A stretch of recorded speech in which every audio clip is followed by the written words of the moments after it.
The cell was colder than death itself, and Ned Stark had already made peace with dying. The stone beneath him smelled of mold and old blood, and the iron bars were slick with damp. He knelt because his leg would not let him stand for long, the pain sharp enough to make his vision blur. Every breath felt borrowed. In his mind, Winterfell was far away, almost unreal, like a dream he had once lived in. He thought of Catelyn's hands, of Robb trying to stand tall too soon, of Arya's wild eyes and Sansa's songs. He had confessed to treason with lies on his tongue, and that shame hurt more than his leg ever could. Still, he believed the end would be quick. A sword, a clean cut. Honor demanded nothing less. The noise came first. Boots. Too many boots. Then voices, sharp and hurried, arguing in low tones. Ned lifted his head slowly. The torchlight flickered across the cell, throwing long shadows that crawled across the walls like living things. The door opened, and for a moment, he expected to see the headsman. Instead, he saw armor. Red and gold. Lannister men. At their front stood a man Ned did not recognize. Older, careful-eyed, the kind of man who survived by listening more than speaking. "Lord Stark," the man said, almost respectfully. "By order of the Queen Regent, you are not to be executed today." Ned stared at him, certain he had misheard. "Then this is some new cruelty," he said quietly. "Get on with it." The man hesitated, then shook his head. "The Boy King wanted your head. The Queen changed her mind. You will live. For now. For now." Those words sat heavy in the air. Ned was hauled to his feet despite his protests, his injured legs screaming as they dragged him down twisting corridors. He expected the axe at any moment, a sudden end from behind. It did not come.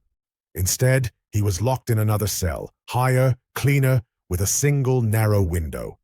He collapsed onto the straw and laughed once, a broken sound that surprised even him. He lived, and he did not know if that was a gift or a curse.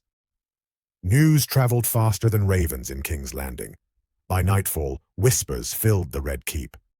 Some said the Queen feared the North too much to spill more Stark blood. Others claimed the gods themselves had intervened. Ned knew better. Mercy in this city was never free. He was a hostage now, a breathing threat held in chains. His survival was a message, not a kindness. The next day, the Queen came. Cersei Lannister entered with her head high, green eyes cold and measuring. She dismissed the guards with a glance and stood before the bars, studying Ned as if he were a piece on a board she had not yet decided how to use. "You should be dead," she said. "My son wanted it. The crowd wanted it." "And yet," Ned replied, forcing himself to stand straight, "here I am." "Yes," she said softly. "Here you are. A problem, a reminder, a man whose honor makes him dangerous even in chains." She told him the terms plainly. He would remain alive so long as the North remained quiet. Robb Stark must not march. No banners raised. No war. If the North obeyed, Ned would be sent to the wall when it was convenient. If not, his daughters would suffer first. Then he would die slowly, in pieces, until the North learned its lesson. Ned closed his eyes. He had faced death with a steady heart, but this was worse. To live knowing every breath he took could cost his children their lives. To survive only by asking others to kneel. Honor did not prepare a man for this kind of choice. "I will write to my son," he said at last. Cersei smiled.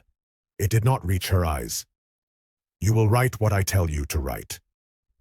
The letter left King's Landing that very day. Robb Stark read it in Winterfell, with clenched fists and burning eyes. His father lived, but the words felt wrong. Too careful, too calm. His bannermen shouted for war anyway. A Stark alive was still a Stark insulted. The North remembered the lie, the public confession, the blade that never fell.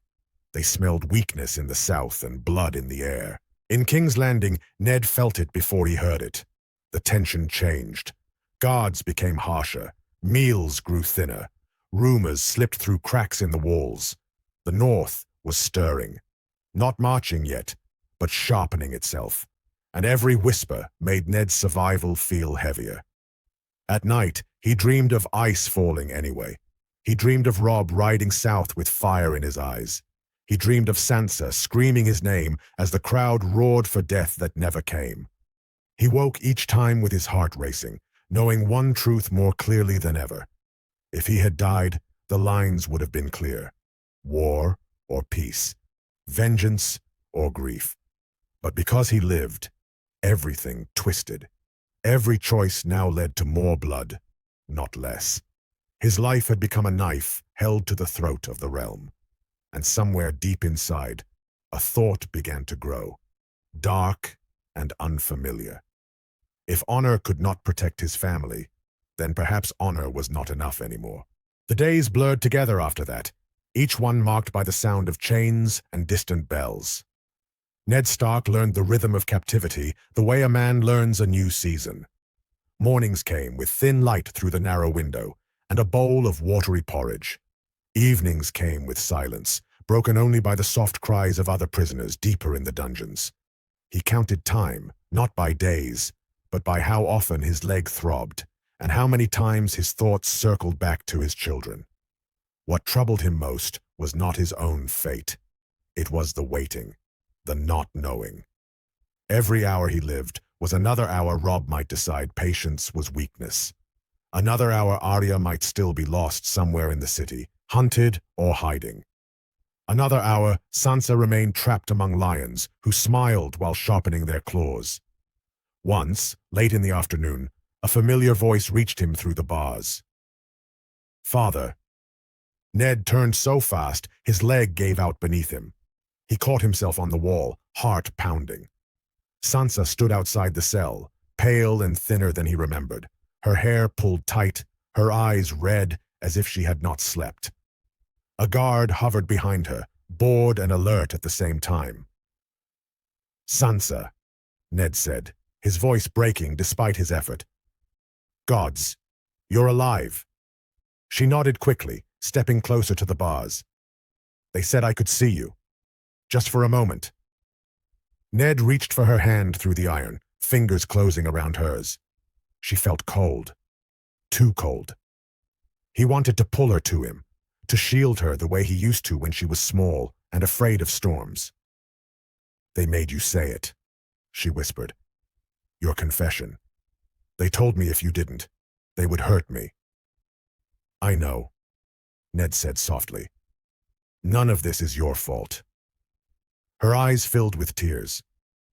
"Joffrey is angry you still live. He says you look at him like you judge him." Ned almost laughed at that.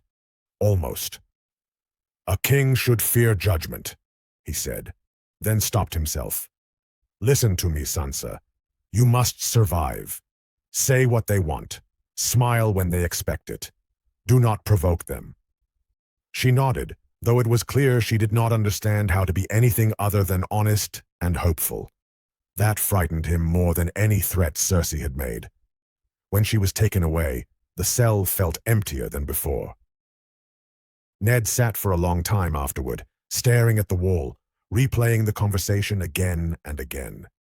He had taught his children to be brave, to be true. Now bravery looked like silence, and truth like a blade turned inward. That night, Varys came. He moved like a shadow, soft steps, soft voice, as if the walls themselves were listening. He crouched just outside the bars, hands folded neatly. "You are surprisingly calm for a man whose life balances on such a thin edge," he said. "I have already accepted death," Ned replied. "Living is the harder task." Varys smiled faintly. "Ah, spoken like a man who is beginning to understand the game." "I do not play games," Ned said. "No," Varys agreed. "You endure them. That may be even more dangerous." Varys told him what the Queen would not.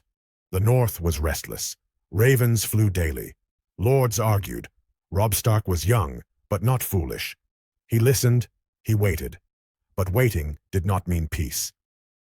"They will march eventually," Varys said gently. "With you alive or dead." Ned closed his eyes. "Then why keep me?" "Because you are a leash," Varys said, "on wolves who do not like leashes." When Varys left, Ned did not sleep. He lay awake, staring at the ceiling, and for the first time since his imprisonment, he allowed himself to think beyond honor. Beyond the rules he had lived by all his life. If his survival caused more suffering, then maybe survival was not the answer. But dying now would not end the war either. It would only remove his voice from it. Weeks passed. His leg healed poorly, leaving him with a constant limp. He was allowed short walks under guard, just enough to keep him alive and visible. The court saw him sometimes, escorted through halls, a living reminder that mercy existed only when it served power. He felt eyes on him everywhere, some curious, some hateful, some calculating. Then came the raven that changed everything. The letter was read aloud to him, slowly, carefully. The North had raised banners, not in full rebellion, but not in obedience either. Robb Stark had called his bannermen to Winterfell for counsel. A polite phrase, a dangerous one. That night, Cersei visited again. Her patience was thinner this time. "You promised me peace," she said. "I promised to write," Ned replied. "I cannot command men who believe their lord has been wronged." Her slap came fast and sharp, a queen's anger breaking through her control. "Your son is testing me. He is defending his family," Ned said, meeting her eyes. "As any son would." Cersei stared at him for a long moment, then smiled slowly. "Then perhaps it is time you defended yours more. Creatively."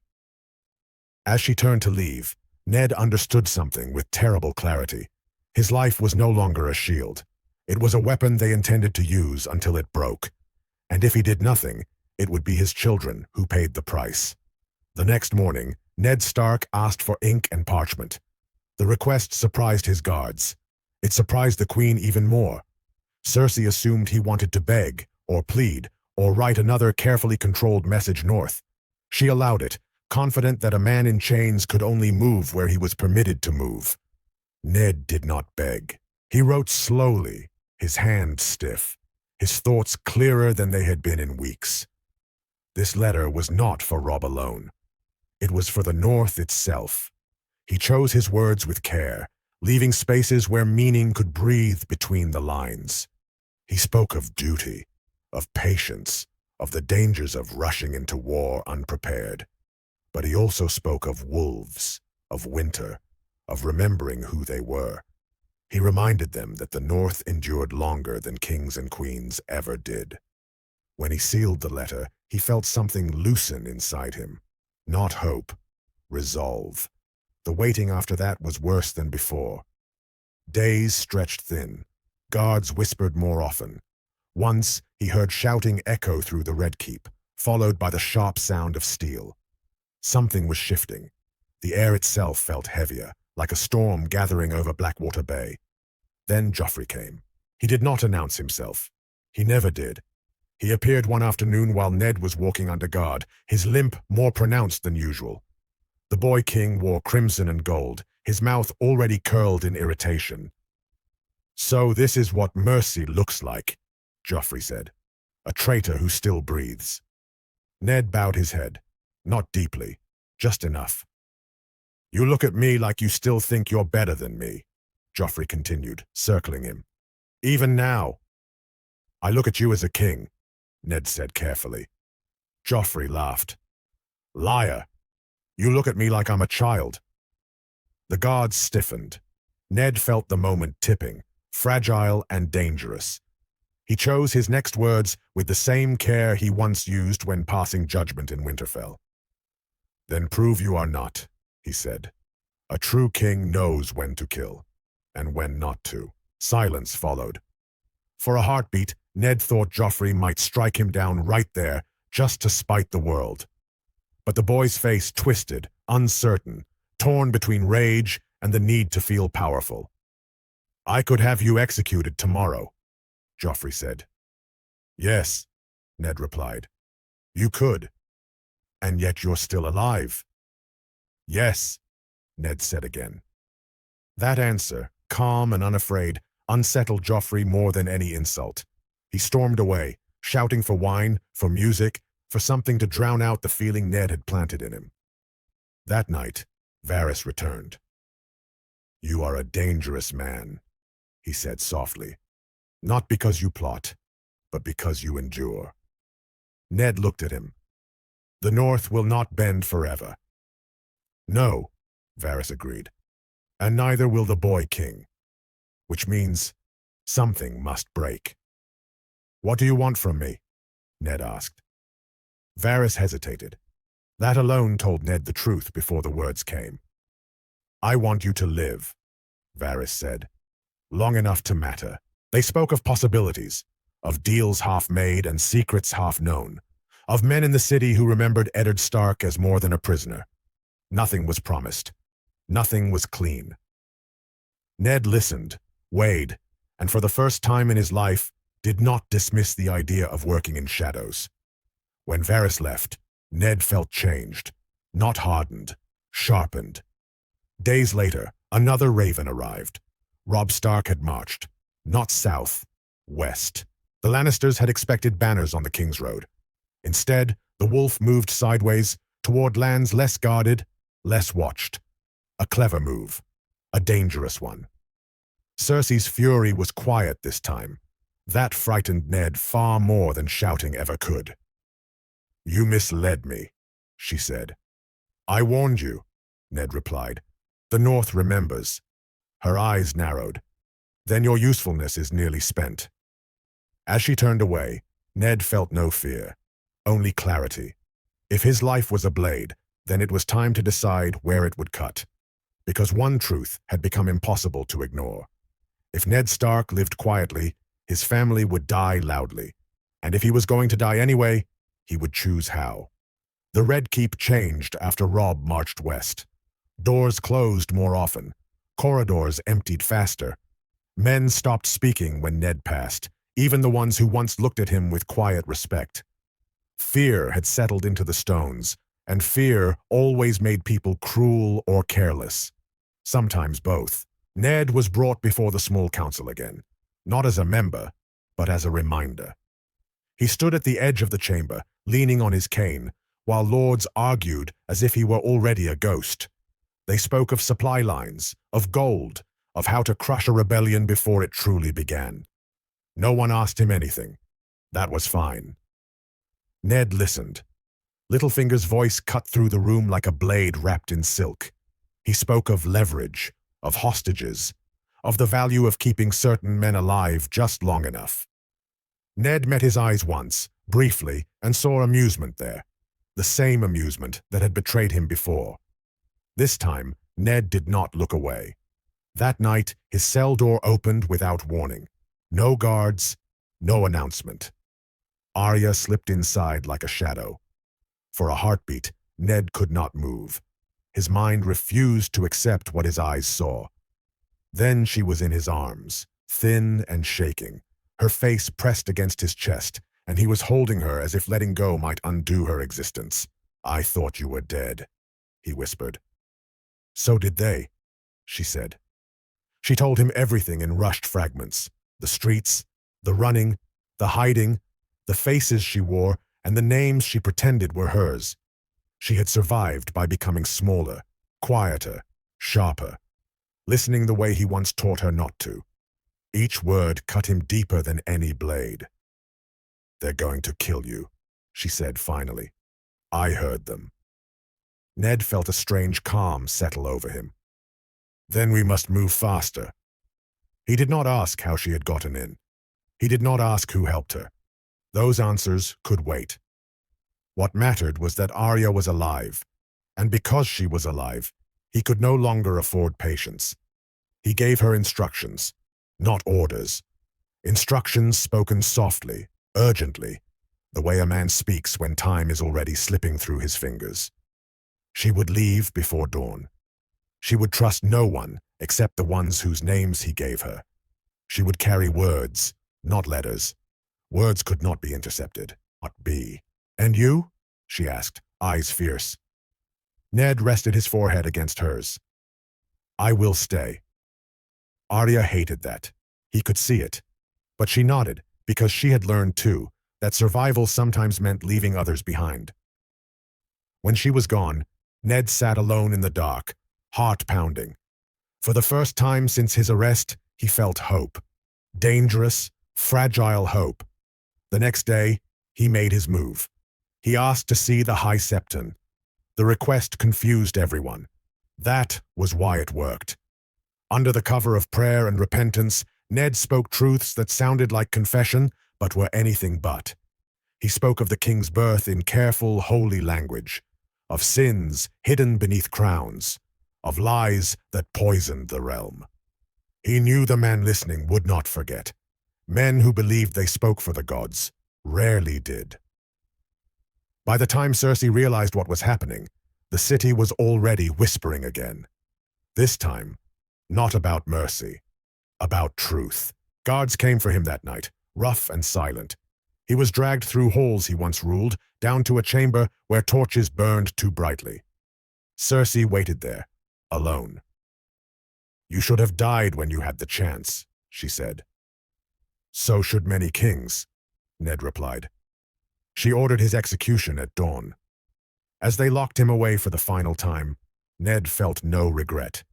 He had planted seeds, in the north, in the city, in his children.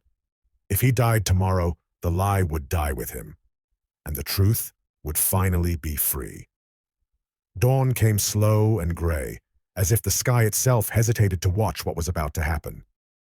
Ned Stark was pulled from his cell before the city fully woke, chains biting into his wrists, his limp more pronounced, but his spine straight. He had walked to an execution once before in his mind. This time, his thoughts were quieter, clearer. The steps of Baela's sept loomed ahead, pale stone stained darker where blood had soaked in and never truly faded. The crowd was smaller than before. Fear did that. Whispers traveled faster than people did, and the city had been whispering all night. About bastards. About crowns built on lies. About whether the gods would forgive another public killing. Joffrey sat the Iron Throne brought out just for him, restless, fingers drumming. He wanted this to be simple. He wanted cheers. Instead, he felt watched. Ned was forced to his knees. The sword was there, not ice, but sharp enough. The High Septon stood nearby, lips tight, eyes uncertain. He had heard the words. He could not unhear them. "Any last words?" Joffrey demanded, his voice cracking just enough to betray his age. Ned lifted his head. He looked older than he had weeks ago, but steadier too. When he spoke, he did not shout. He did not beg. "I served your father," he said. "I served the realm. I confessed to save my daughters. That lie ends today." A ripple moved through the crowd. "I do not know who sits the throne by right," Ned continued, "but I know this. No kingdom built on fear can stand forever." Joffrey surged to his feet. "Enough! Kill him!" The sword rose, and then the bells began to ring, not the slow toll of execution. Fast, urgent, chaotic. A shout went up at the edge of the square. Then another. Men pushed. Guards turned, confused. Steel rang against steel somewhere behind the sept. Chaos spread like fire. From the corner of his eye, Ned saw movement. Cloaks, blades, faces he half recognized from council days long past. Gold cloaks, but not all of them loyal to the same master. Someone screamed the queen's name. Someone else screamed the king's. The sword hesitated. That was all it took. A man lunged forward, knocking the executioner aside. Another shielded Ned with his own body, taking a blow meant for a killing strike. Blood sprayed the stone. The crowd broke into panic, surging back, trampling, shouting. "Move!" a voice hissed near Ned's ear. Strong hands hauled him up. Pain flared through his leg, white and sharp, but adrenaline carried him. He did not look back. He did not need to. He knew that if he fell now, There would be no second mercy. They dragged him through side streets, through doors he never knew existed, downstairs into darkness. The sounds of the city faded, replaced by the harsh rasp of his own breath. At last, they stopped. Varys stood there, candle in hand, face pale but satisfied. "I did tell you," he said quietly, "that living long enough to matter was important." Ned leaned heavily against the wall, blood soaking his sleeve from a wound he hadn't noticed yet. "You planned this. I encouraged possibilities," Varys replied. "The city was ready. The lie had grown too heavy. And my children? Gone," Varys said. "Both of them, as you hoped." Ned closed his eyes. Relief hit him harder than any blow. By nightfall, King's Landing burned in pockets. Not all-out war, but something worse, uncertainty. The Queen locked herself behind walls. The boy king raged, and the people whispered a single, dangerous idea. Maybe the Starks had been right. Ned Stark did not flee the city that night. He vanished. Some said he was smuggled north. Others claimed he died of his wounds in some forgotten cellar. A few swore they saw him weeks later, cloaked and limping, speaking to men who did not bow to crowns. In the north, Robb Stark received a message carried by a girl with hard eyes and a familiar face. No seal, no signature, just words he would recognize anywhere. "Winter holds. The wolf still breathes." Robb smiled for the first time since the banners were raised. Far away, Ned Stark sat by a small fire, wrapped in a plain cloak, listening to the wind. He was no longer a lord, no longer a prisoner, no longer a piece on someone else's board. He was something far more dangerous, a man who had lost his innocence and lived. The road north was unforgiving, and it reminded Ned Stark of everything he had once believed about the world. Cold did not care about titles. Hunger did not respect honor. Pain did not listen to reason. Each step sent a dull ache through his leg, and every mile stripped away another layer of the man he used to be. He traveled under no banner, with no name worth speaking aloud. To most, he was just another wounded veteran moving away from a city that devoured its own. He did not ride. Riding drew eyes. He walked when he could, rested when he had to, and relied on a small circle of men who asked no questions and offered no comfort. They were not friends. They were believers. Men who had heard whispers in King's Landing, who had seen blood on holy steps and lived to doubt the crown afterward. Men who followed not because they were ordered to, but because something in them had broken in the same way something in Ned had. At night, by small fires, they spoke little. Ned preferred it that way. Silence left room for thought, and thought was where the war truly lived now. He thought of Robb, of the boy trying to be a king too soon, surrounded by men who expected certainty from someone who had barely learned doubt. Ned had raised him to be honorable. Now he prayed he would learn to be careful. He thought of Arya, fierce and sharp, already shaped by the world's cruelty. He worried less about her. The world did not break children like Arya. It forged them. Sansa worried him most. He did not know where she was. Only that she was gone. Removed quietly in the confusion after Baelor's sept burned with rumor and blood. Varys had promised safety, but promises in the south were soft things. Ned held on to faith instead. Not in gods, but in the strength he had seen growing behind Sansa's frightened eyes. Weeks passed. The land changed. Fields widened. Trees thickened. The air grew colder, cleaner. North. They stopped one night at a ruined holdfast, long abandoned, its stones cracked by frost and neglect. Ned sat apart from the others, staring into the fire, when a rider arrived just before dawn. Alone. Young. Nervous. The boy dismounted, knelt without being asked, and spoke the words Ned had not realized he was waiting to hear. "The young wolf holds the West," he said. "The Lannisters bleed." Ned closed his eyes, not in triumph, in fear. Victory came with its own dangers. The boy brought news. Battles won through speed and surprise.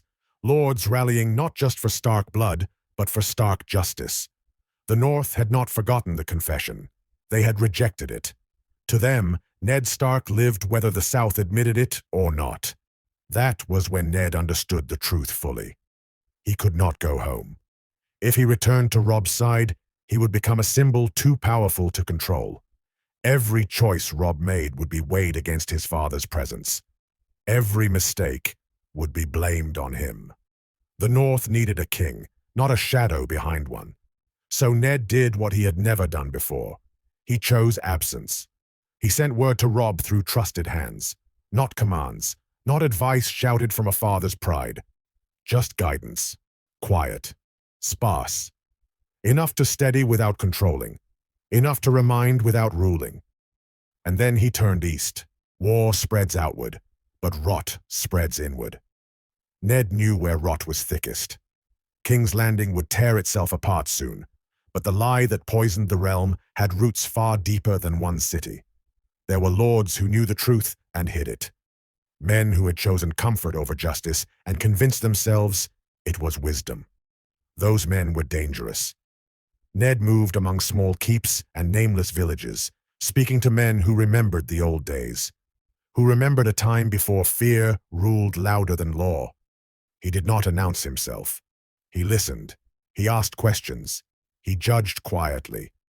Word began to move ahead of him, though no one could say from where. A limping man. A northern voice. A sense that the old rules were not as dead as the crown believed.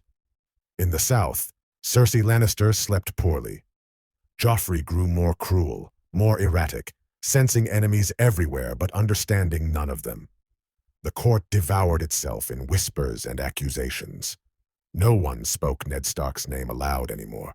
That frightened them more than hearing it would have. Because ideas do not die with men. Sometimes they only learn how to walk without them. One night, as winter crept closer, Ned stood on a ridge overlooking a small town, flying a banner that did not belong to any great house. No lion, no stag. Just a simple symbol stitched in rough cloth. A wolf's head, faded, imperfect, unmistakable. He felt something twist in his chest. Not pride. Responsibility.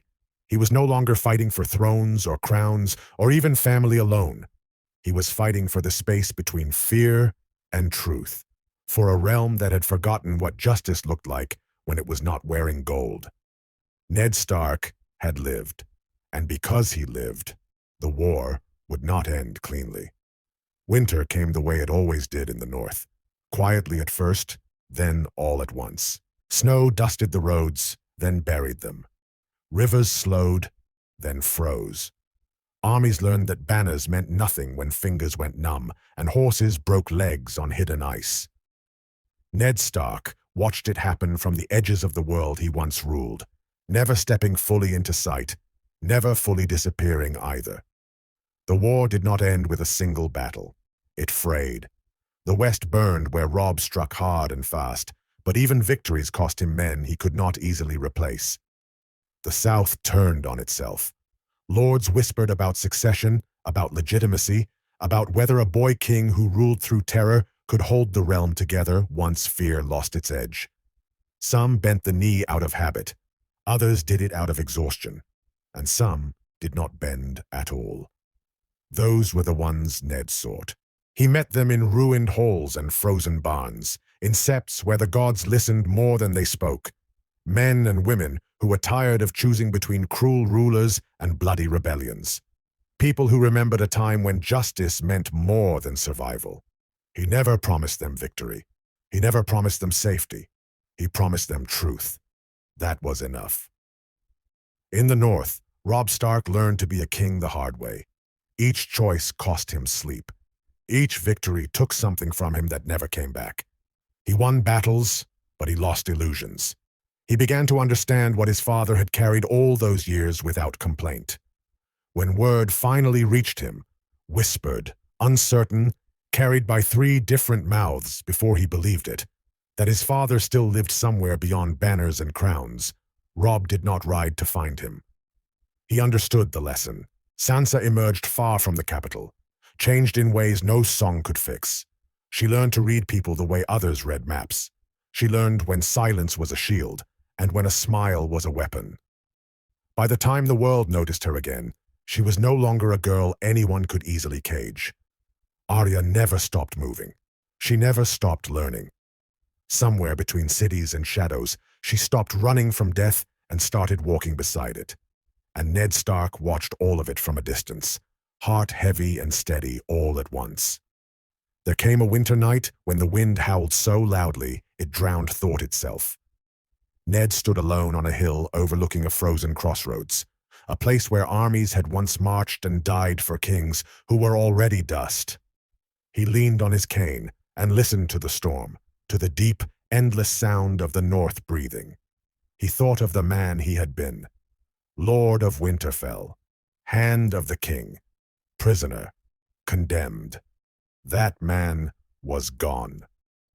In his place stood someone quieter, harder, a man who understood that honor without wisdom was a blade without a hilt, a man who had learned that survival did not always mean surrender, and that living could be an act of defiance more powerful than dying.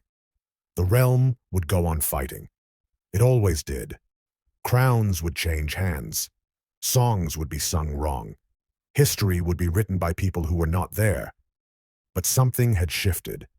Because one man had lived when he was supposed to die.